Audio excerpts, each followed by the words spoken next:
espiritual también. Así que para nosotros es un placer servir también allí donde vayamos, y sé también que María Ángeles y yo como pastores no tenemos otro objetivo que servir y dar fruto. El Señor nos dio esa palabra y allí donde nos puso nos dijo: os he puesto para que vayáis y llevéis fruto. Así que queremos ser fructíferos allí donde el Señor nos ponga. Y yo estoy seguro que ayer María Ángeles fue fructífera y que este fin de semana para nosotros lo está haciendo también, de verdad, por todo lo que estamos recibiendo.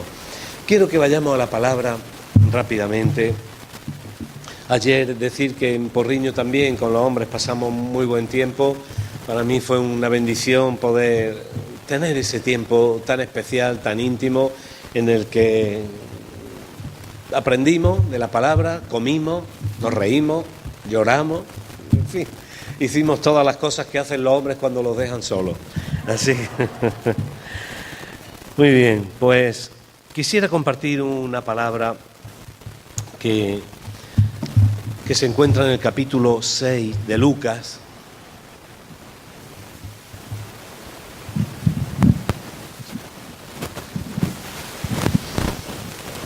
Y permitidme que yo es que me muevo así un poquillo más. 6, versículo, está aquí, ¿no? Del 46 al 49.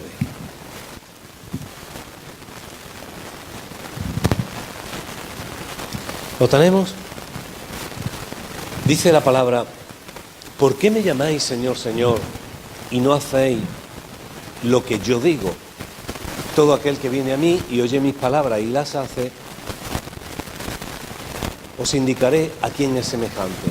Semejante es al hombre que al edificar una casa cavó y ahondó y puso el fundamento sobre la roca.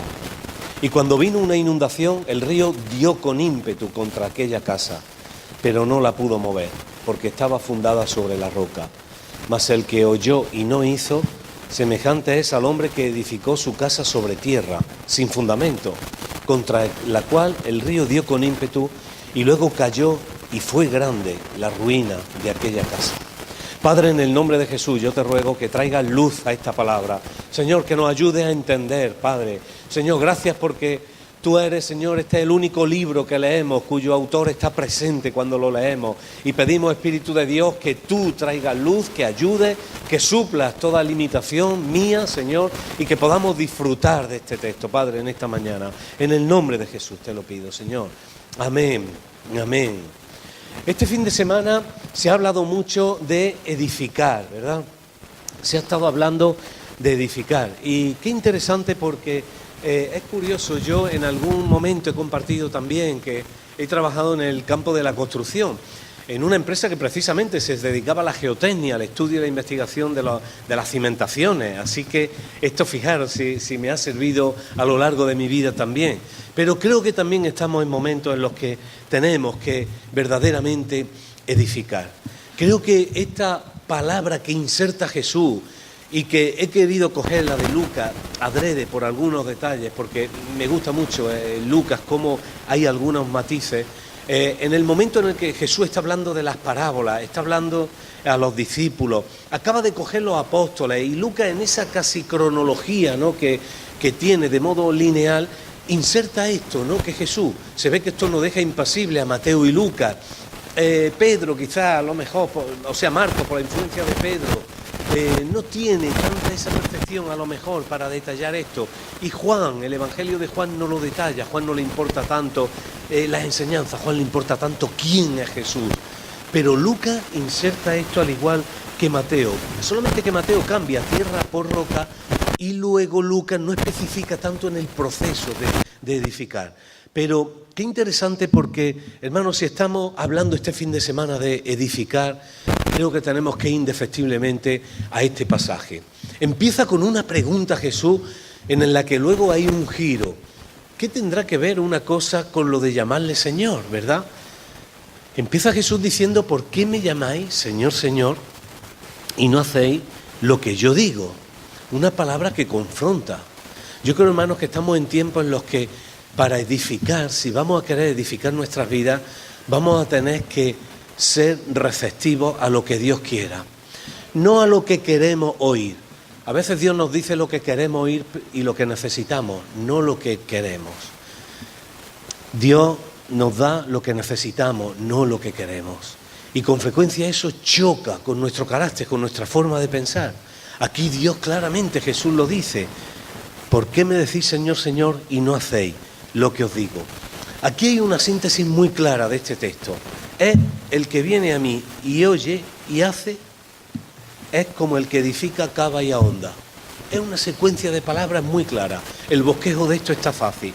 El que viene a mí, oye y hace, es como el que edifica, cava y ahonda. Y dice el texto que es semejante, dice: ¿por qué me llamáis Señor, Señor, y no hacéis lo que yo os digo? Dice: os diré, todo aquel que viene a mí y oye mis palabras y las hace, os indicaré a quién es semejante. Y usa la edificación. Es curioso porque esto a lo largo de la historia se ha empleado. ¿Acordáis cuál es el cuento del lobo y los 3 cerditos, no? Eso es una parábola de esto, que de alguna forma el autor del cuento quiso también reflejarlo de una forma accesible para los niños. Eso de soplar la casa, de caerse, los cerditos corriendo. Dice que es semejante al hombre que al edificar una casa cavó, ahondó y puso un fundamento sobre la roca. Aquí se ve una progresión clara. Y luego llega una inundación. Hay un río que da con ímpetu y no la puede mover, porque hay una razón. El que la cavó llegó hasta la roca, mas el que oyó y no hizo, semejante es al hombre que edificó su casa sobre tierra, sin fundamento, contra la cual el río dio y se cayó. Y es curioso este matiz que dice que fue grande la ruina. Mateo también concluye en eso, que no edificar tiene una consecuencia. No son consecuencias leves, son grandes las ruinas. Hermano, déjame que te diga una cosa. Las consecuencias en la vida espiritual no son para jugar. No son cuestiones de jugar a ser cristiano. Se trata de vida o de muerte. Por eso la vida cristiana es tan seria, tan grave. Son tan trascendentes las consecuencias de las pequeñas decisiones que tomamos. Mirad, os me refiero ahora a las mujeres. Vuestros maridos posiblemente ayer llegaran a casa con unos granitos blancos. Ten cuidado con eso que llevan a casa, Han venido todos desde Porriño con unos granitos, unas bolitas blancas. Las llevan en la cartera, casi todos. Cuando se las vea, recuérdale que son las pequeñas decisiones que se toman, pero que nos hacen también crecer, edificar. Y lógicamente es una ilustración que usé, son semillas de mostaza que nos recuerdan también que las pequeñas decisiones se hacen grandes. Hemos hablado de edificar este fin de semana, de perseverar, de ahondar, de edificar. Y hay unas consecuencias, como digo, también del que no hace la voluntad del Señor. Edificar sin fundamentos, sobre tierra. Dice que luego viene el río, cae y es grande la ruina. Pero me encuentro la segunda diferencia aquí. La primera es que todo, en las dos vertientes, es grande la ruina, en los dos evangelios. La segunda es que hay una diferencia. El que dice que ahonda, empieza diciendo que va a Jesús. Hay una secuencia que vemos en el texto que se cuela casi sin querer y dice que todo aquel que viene a mí y oye es semejante al que edifica. Pero el que oye y no hace es como el que no edifica. La primera gran diferencia es que hay uno que sabe edificar y es que ha ido a Jesús. Todo empieza en Jesús. Hermano, en la vida cristiana todo se trata de Él. La vida cristiana no tiene sentido fuera de Jesús. Las actividades, todas las cosas que hacemos.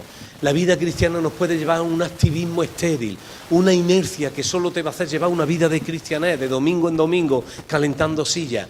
Pero en la vida cristiana Cristo tiene que ser el centro. Estaba una vez Zaqueo y que se enteró que venía Jesús, un semiterrorista, la persona peor vista, no sé, hoy día quién sería la persona peor vista en España, ¿no? Con toda la corrupción y todas las cosas que hay. Ese se entera, está en Vigo, viene Jesús a Vigo y se entera y se sube a lo alto del faro de Vigo, que es donde lo más alto que hay. Llega Jesús y se ve, ven, bájate de ahí, bájate de ahí. Es necesario que hoy yo repose en tu casa. Hermano, se trata de Cristo. Cristo tiene que estar en nuestros hogares. Cristo tiene que estar en nuestras vidas. Tenemos que rebosar a Cristo por todos lados. Nuestro carácter, nuestra economía, nuestros matrimonios, nuestro andar, nuestro ir a Mercadona, nuestra forma de saludarnos. Cristo, Cristo, Cristo, todo empieza por Cristo. Hermano, si a veces no sabes por dónde tirar en esta vida, vuélvete a Cristo. Mira la situación, tu relación, cómo está con el Señor. Se trata de ir a Él.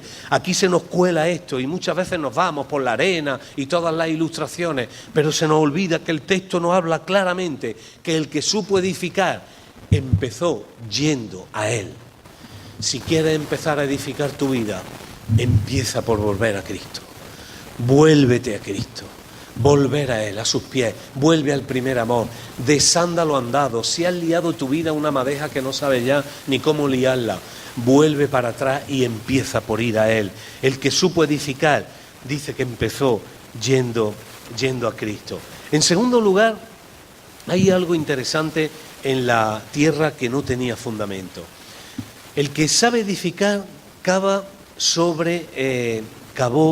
y ahondó. Y es curioso porque hay un proceso en todo lo que él hace, que Mateo no lo refleja. Pero a mí me llama la atención porque dice que el que edifica, cavó y ahondó. Y da la impresión que es una concatenación de la secuencia anterior. Ir a Jesús, oír y hacer las cosas, es como querer edificar, cavar y ahondar. Mira, en la vida cristiana creo que hay de alguna forma algunos momentos que todos vivimos el primer amor, conocemos al Señor, todo es poco para Él, todo nos parece poco, los cultos se nos hacen cortos, las ofrendas, todo es para Él, nos queremos estar tiempo en la iglesia con los hermanos, nos bebemos la palabra. Llegan momentos en los que luego vienen las pruebas, lo que nos va curtiendo, formando, vamos madurando y empezamos a cavar en nuestra vida. Empezamos a profundizar, empezamos a hacer estudios, vemos que las circunstancias también nos van afectando, vemos que a veces las circunstancias de la vida, nuestras decisiones, las consecuencias de nuestras decisiones, pero decidimos cavar en la vida espiritual y vamos viendo pequeñas victorias y vamos avanzando y vamos creciendo y ahora miramos para atrás y vemos ya lo que hemos recorrido y decimos hasta aquí nos trajo el Señor y se va viendo el fruto de la vida cristiana. Pero en esta secuencia, el que edifica y sabe edificar hay algo más. No se queda solo en querer edificar y cavar en la vida cristiana. Quiere ahondar. Y qué interesante. Para mí, ahondar son ya palabras mayores. No se conforma. Sabe que todavía no está el fundamento. Sabes que cuando se va a construir un edificio, edificios como este, lo que se busca, eso traducido en términos arquitectónicos y términos geológicos, es el firme, lo que se llama el firme. En aquel tiempo las casas se excavaban hasta que se buscaba una parte suficientemente sólida como para arrancar desde ahí la edificación. Eso yo no sé en Vigo cómo será el subsuelo de Vigo, pero por ejemplo en Córdoba tenemos algunos casos de algunos pueblos que hay que edificar mucho, que hay que ahondar mucho. Aquí por ejemplo se haría posiblemente una losa de cimentación, si es que el firme es bueno, y a partir de ahí ya los pilares del edificio. Pero hay veces que no, hay veces que hay que ahondar y hacer una cosa que se llama pilotes. Es como unas inyecciones de hormigón que se le mete al terreno hasta que toquen el firme, lo que la Biblia decía la roca. Para mí el que supo edificar fue el que ahondó. No se quedó en una vida cristiana de tiempo, una vida cristiana ya que tenía años en el Señor, que ya nuestro currículum, nuestra experiencia, vivimos de las rentas espirituales, sabemos vivir, sabemos el lenguaje evangélico, sabemos movernos en el ambiente de iglesia. No, hay algo más. El que quiere edificar, porque la vida cristiana es de largo recorrido, ese ahonda, ese busca el firme.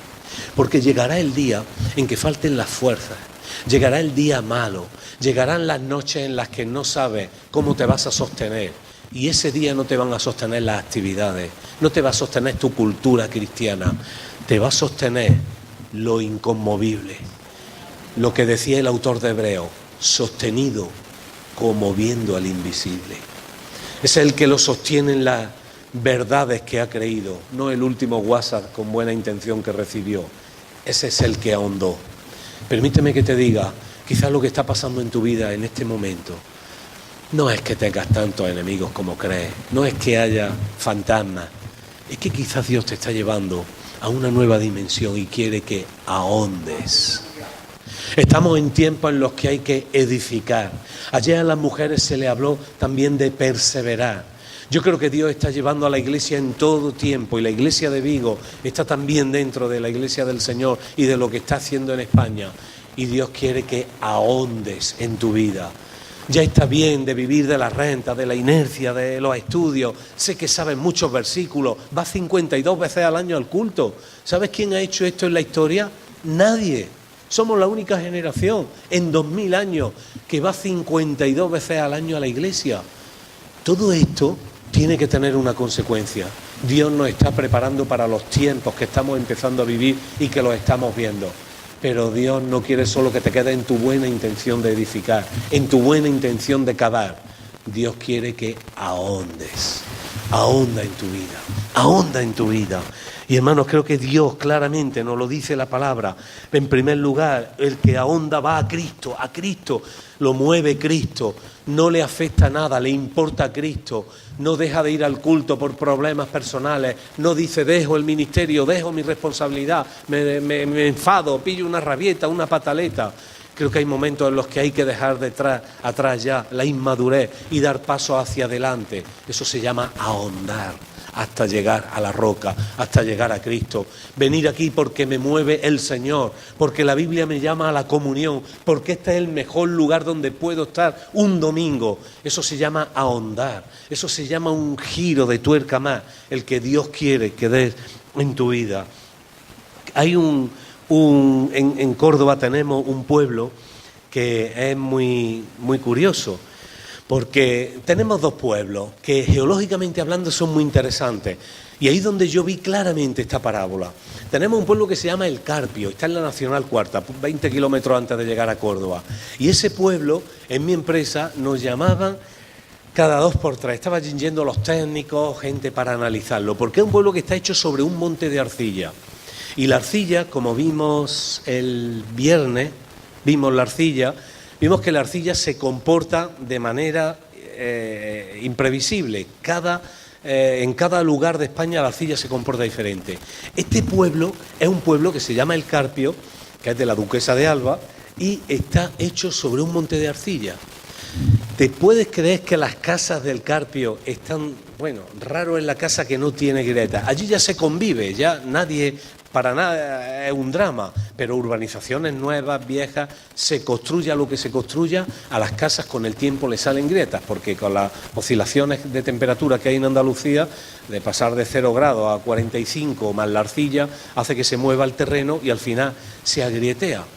Mi empresa allí le ha sido muy rentable, porque allí, la cantidad de clientes que ha tenido, al final siempre se tapan y todo, porque está fundado sobre una arcilla, un monte que tiene tierra, no tiene roca. Y tenemos el caso contrario. Tenemos un pueblo que se llama Espiel, que está en la zona norte de Córdoba. Y es un pueblo que es entero de piedra. Allí no saben lo que es cavar para cimentar. Directamente se construyen los ladrillos sobre el terreno. Solamente se limpia un poco la tierra, las pocas hierbas que haya, y directamente. Yo he visto casas en ese pueblo donde el salón de la casa tenía una piedra dentro del salón, emergía de ahí y la adornaban, la pintaban, intentaban. Es un pueblo que está sobre totalmente una roca.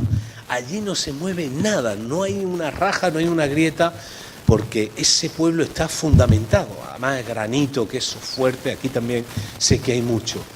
Y qué interesante, porque esto refleja también que los principios espirituales se cumplen. Los principios espirituales, hermano, al final se cumplen todos. Y creo que cuando el Señor nos llama a edificar sobre la roca, es porque Él sabe que eso tiene un sentido. Y el sentido es lo que viene a continuación, el río que viene. El autor Lucas, me gusta cómo habla en esta consecución de hechos. El que edifica, cava, ahonda, es como el que edifica, el que va a Jesús, oye, hace. Esta serie de 3 términos que se relacionan entre sí, porque sabe que todo esto no tendría sentido si no es porque va a servir para algo. Jesús dice que luego después viene un río. Mateo también lo refleja y dice que el río da con ímpetu. Qué interesante, ¿verdad? En Israel está en un terreno bastante agreste y también las tormentas que hay, estas tormentas que son del momento y que grandes caudales en un momento y luego se seca, esto generando un tipo de cuencas que luego están secas todo el año, pero en el momento del río pareciera que eso era el río Miño o la Ría, sí, si no asomásemos a él. Pero dice Jesús que luego viene un río que da con ímpetu, y en la Biblia las cosas no están por casualidad, porque una de las cosas seguras es que viene el río sobre tu vida. Tarde o temprano en la vida cristiana, la tormenta llega el río, llegan los momentos en los que esto te tiene que servir para sostenerte en esos momentos. Y hermano, es lo más importante en ese momento, el estar edificado sobre la roca es para eso, es para tu bien, para que aguantes los momentos difíciles. Por eso vale la pena todo esfuerzo, cavar, ahondar, no solo quedarte en la buena intención de edificar, vale la pena todo lo que invierta en lo espiritual. A veces tenemos que luchar contra el sillón, la pereza, el frío, contra muchas cosas, pero hermano, todo lo que invierta va a dar su fruto. El Señor, si nosotros tenemos como familia algo claro, es que ha sido fiel, y hemos tenido que hacer a veces inversiones que ni sabíamos por qué la hacíamos, pero sabíamos que la hacíamos en obediencia, y Dios premia también la obediencia. Dios dice que cuando llega el río y da con ímpetu, el que ha ahondado se sostiene, y eso, hermano, es para ti. Creo, hermano, que merece la pena que invirtamos, que nos desgastemos. Hermano, al cielo hay que llegar cansado, no oxidado. Y el cristiano tiene que ser dinámico. Hemos creído en un Dios dinámico. Y hermanos, creo que tenemos que sobreponernos, seguir edificando, piedra sobre piedra, circunstancia tras circunstancia. La situación que estás viviendo te va a servir, será otra piedra sobre piedra que va a forjar el hombre y la mujer por la que Dios murió por ti. Hermanos, tenemos que edificar. Tenemos que levantarnos, saber que todas las cosas van a ayudar para bien y saber que todo lo que me pasa en mi vida va a servir para ahondar. Todas las cosas, hermano, ayer con los hombres hablábamos que el dolor siempre es temporal, pero la victoria la vas a disfrutar toda la vida. Las circunstancias solo son temporales, hasta esta vida, hermano, esto es un soplo, ya mismo estamos en la presencia del Señor y esto es un camino y una meta. Cuando lleguemos a la presencia se ha cumplido entonces hemos llegado a la meta.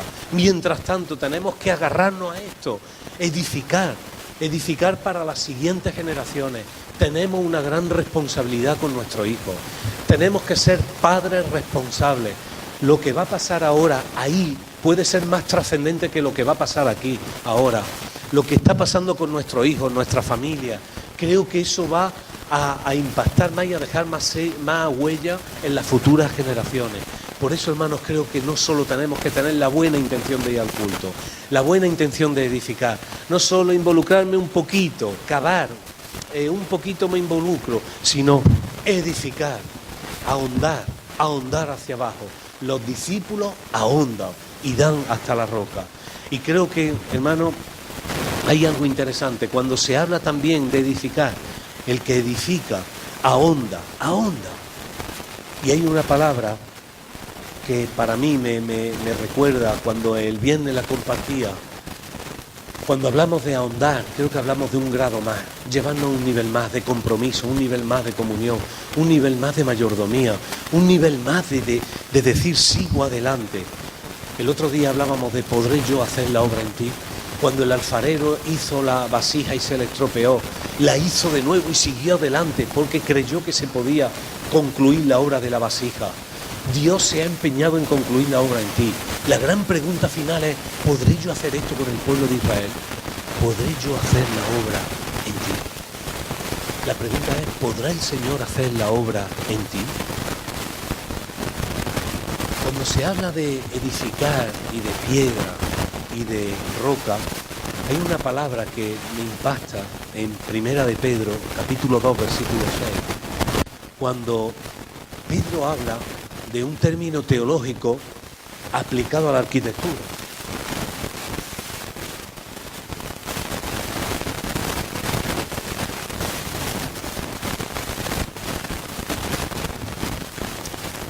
Y Primera de Pedro, capítulo 2, versículo 6, dice, Primera de Pedro, escrita en pleno tiempo de las persecuciones, siglo I, y está hablando a la iglesia de sostenerse, y le dice, por lo cual también contiene la Escritura, he aquí pongo en Sión la principal piedra del ángulo, escogida, preciosa, y el que creyere en él no será avergonzado.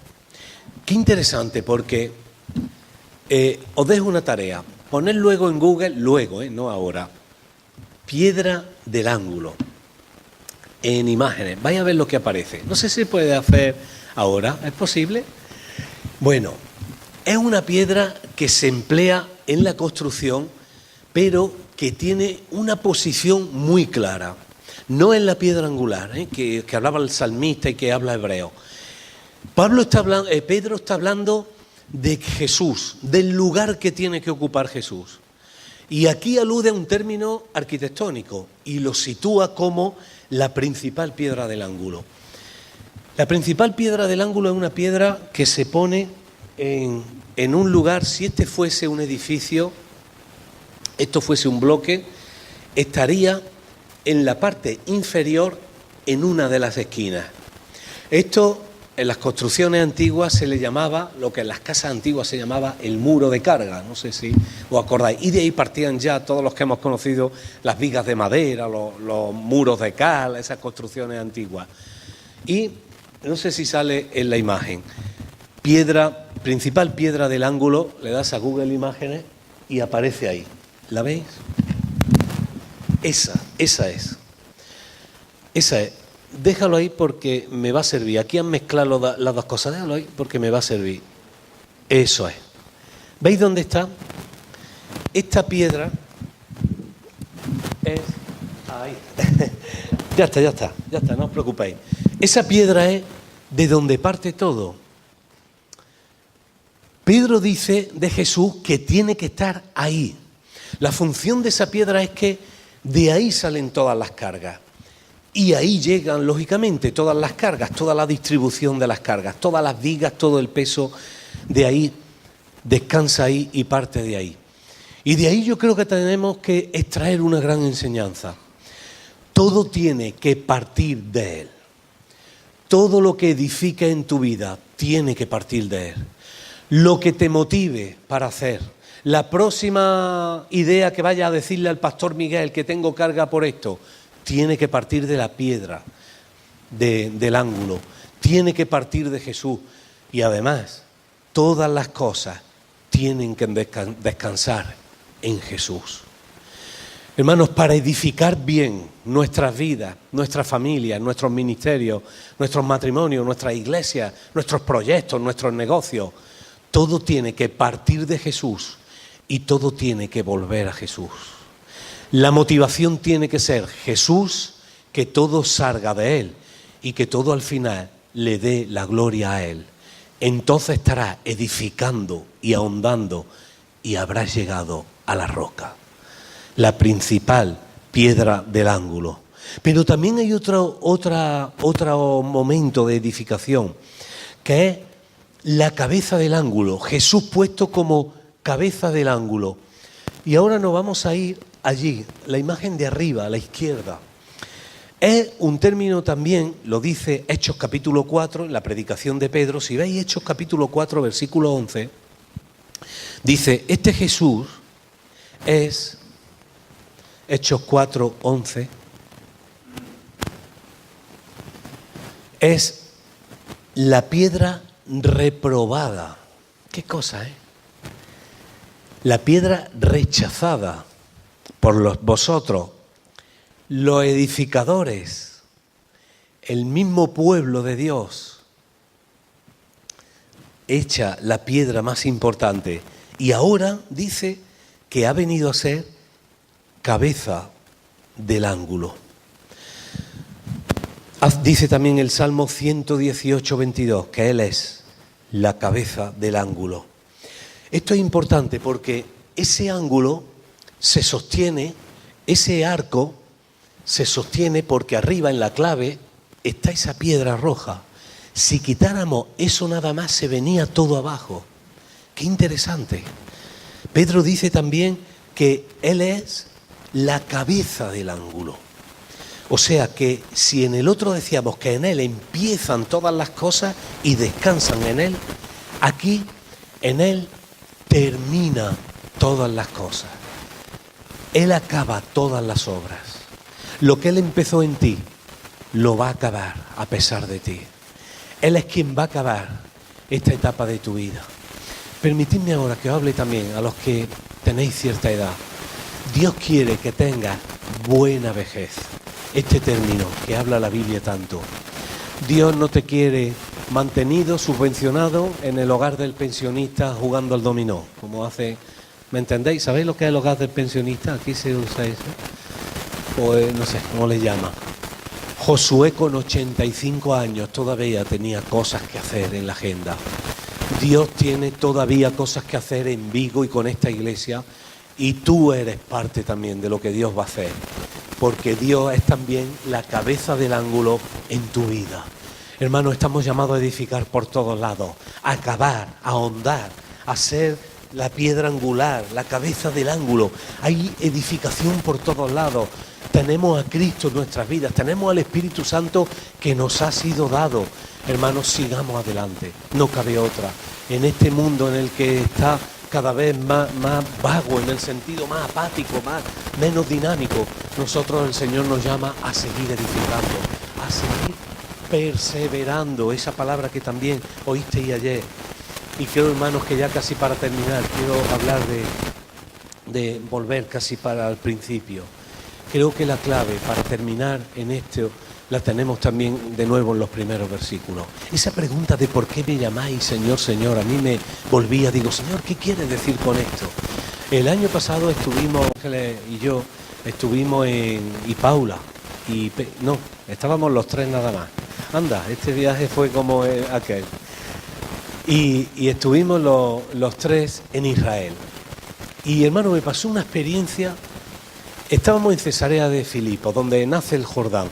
Es un lugar que está a más de 100 kilómetros al norte de Israel. Se ve ya casi el Líbano, unas carreteras, unos montes. Y allí vimos cómo fue el pasaje de Mateo capítulo 8, cuando Jesús le dice a los discípulos, ¿y vosotros quién decís que soy yo? Allí comprendí lo que Jesús quería decir y la pedagogía de Jesús. Jesús se los lleva caminando varios días a un lugar donde estaba lleno de templos, de dioses con cuernos, cabezas de cabra, todo en una oquedad en la roca, todo lleno de templos. Un lugar que, bueno, era casi de turismo, hoy día también es de turismo, se ve toda la arqueología, está muy bien. Y se lo lleva Jesús a los discípulos a 100 y pico de kilómetros solo para hacerle una pregunta. Yo digo, Señor, qué cosa, ¿verdad? En ese momento, de verdad lo sentí, que el Señor también me la hacía a mí. Esa pregunta a Pedro, y es donde Pedro hace la confesión. Tú eres el Cristo, el Hijo del Dios viviente. Y a partir de ahí Jesús vuelve a Jerusalén. A veces Dios nos lleva a unos viajes extraños, nos lleva a unos momentos raros, pero son los momentos en los que ahí cara a cara con el Nazareno, solo ahí te puede preguntar, despojado de todo, ¿quién soy yo para ti? Me acuerdo me traje una piedra del lugar que la tengo en la casa, bueno, curiosidad, tampoco es una piedra como otra cualquiera, pero para que nunca se me olvide cada vez que mire esa piedra, ¿quién soy yo para ti, Antonio? ¿Quién soy yo para ti? Es la pregunta con la que quiero acabar, con la que empezamos. ¿Por qué me llamas, Señor? ¿Cuál es la razón por la que tú le llamas, Señor? Cantamos, Señor, hay poder. Está en nuestro lenguaje. Señor, bendice estos alimentos. ¿Por qué razón yo le llamo a Él, Señor? Hermanos, quiero, en este momento de mi vida, quiero ir a lo importante. Ya cada vez me gustan menos las tonterías, la paja, lo superfluo. Quiero ir a lo importante. Estoy empezando a darme cuenta de las cosas importantes en la vida.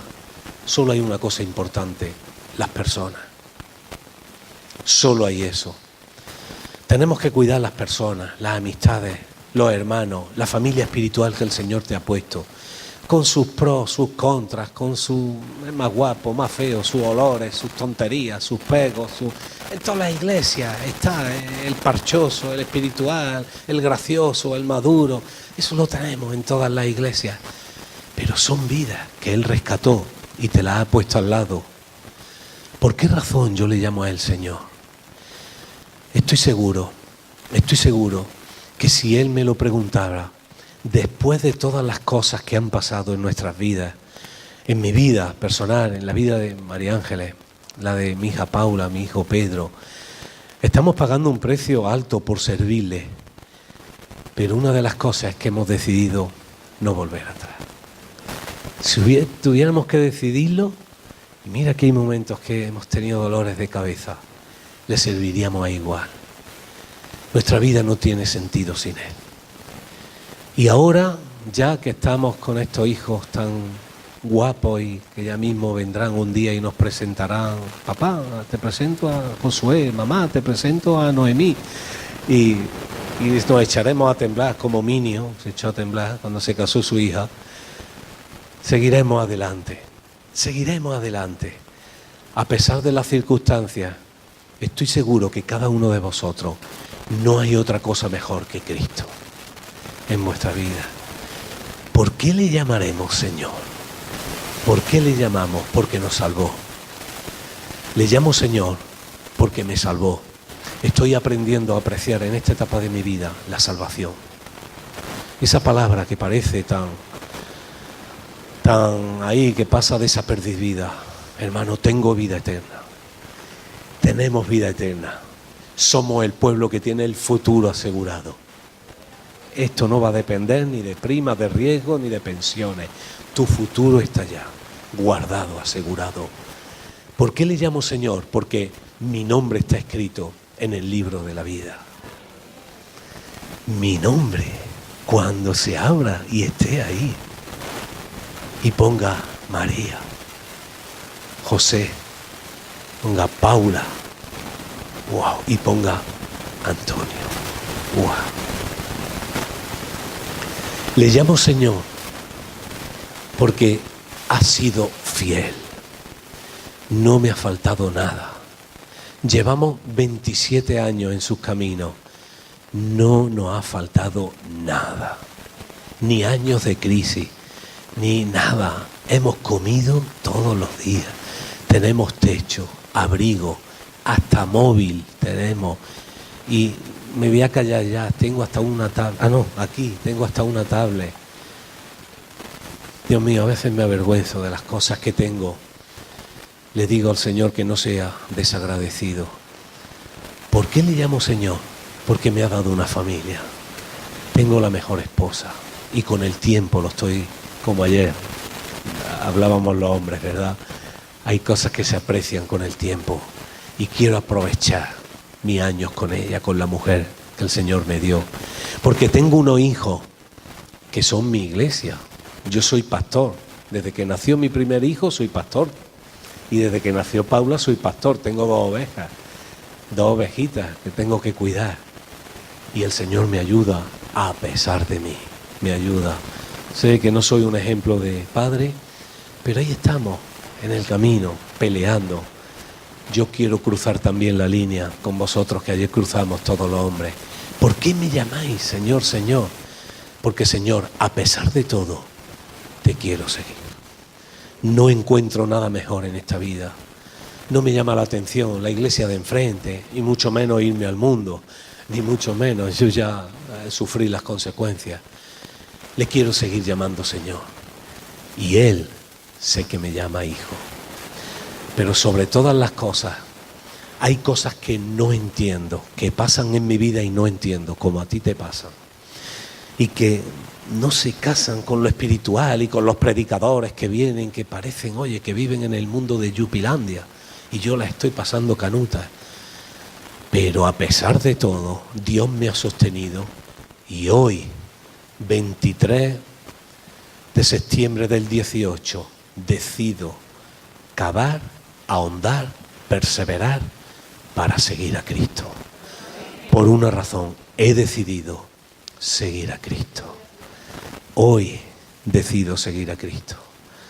Y he pedido que pudiésemos terminar con esta canción. Voy a pedir que nos pongamos de pie, hermanos. Hermanos, sabemos que hay circunstancias. ¿Para qué te voy a contar yo a ti si tú me podrías contar a mí, verdad? Pero hermano, ahora vamos a dejar eso a un lado. Vamos a dejar eso a un lado. A veces la teología, y estoy en un seminario rodeado, vivo con 11 doctores, con 53 licenciados en teología. Tú no has sufrido eso.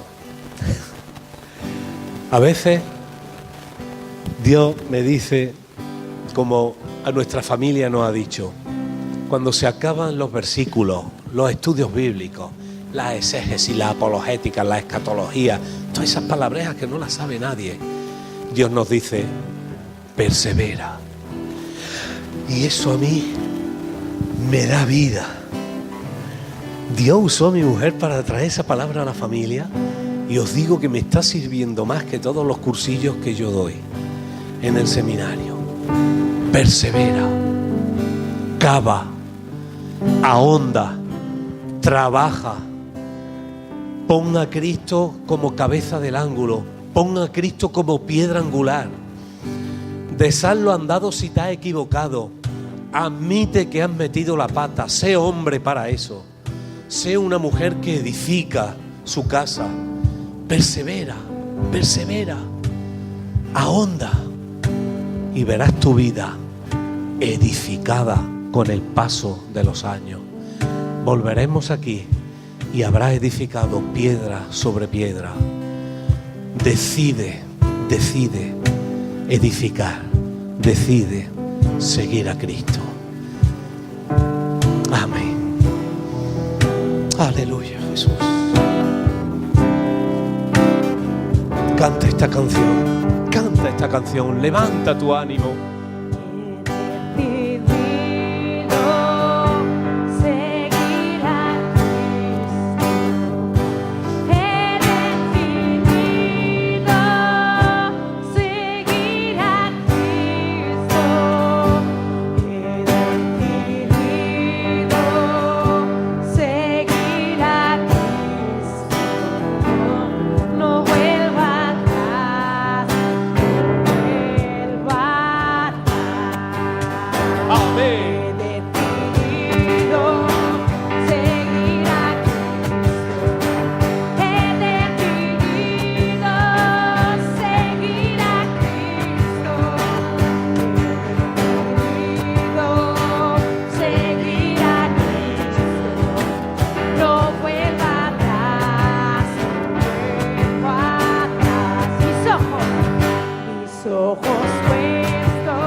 Amén. Amén, Señor. Gloria a tu nombre, gloria a ti. Gloria, bendecimos tu nombre. Gracias por salvarnos, Señor. Te llamamos, Señor, porque hemos decidido seguirte. Gracias por todas las cosas. Gracias, Señor, porque todo redundará para bien, Señor. Gracias porque tú rompes nuestras vidas para edificarlas, Dios. Decidimos seguirte, Señor, decidimos edificar. Estamos por ti, Señor. Bendice esta iglesia, Dios. Gracias, Señor, por tu sangre derramada, por la salvación tan grande que nos diste, Dios. Gracias, Padre, porque vas a seguir la obra en nosotros, Dios, porque tu misericordia es nueva cada día y hoy empieza un nuevo tiempo en nuestras vidas, Dios. Bendecimos tu nombre, a aquel que se merece toda la gloria por los siglos de los siglos. Amén y amén. Amén. Amén, amén, hermanos, que el Señor os bendiga mucho. Empezamos el viernes rompiendo tiestos y hoy decidimos edificar nuestras vidas. Así que ánimo, hermanos, adelante. Nos espera la corona de vida, la que nos dará el juez justo. Mientras tanto, esto es una breve tribulación momentánea. Sigue edificando tu vida. Vale la pena seguir adelante en el Señor, hermano. Persevera en la fe y que Dios bendiga mucho. Amén.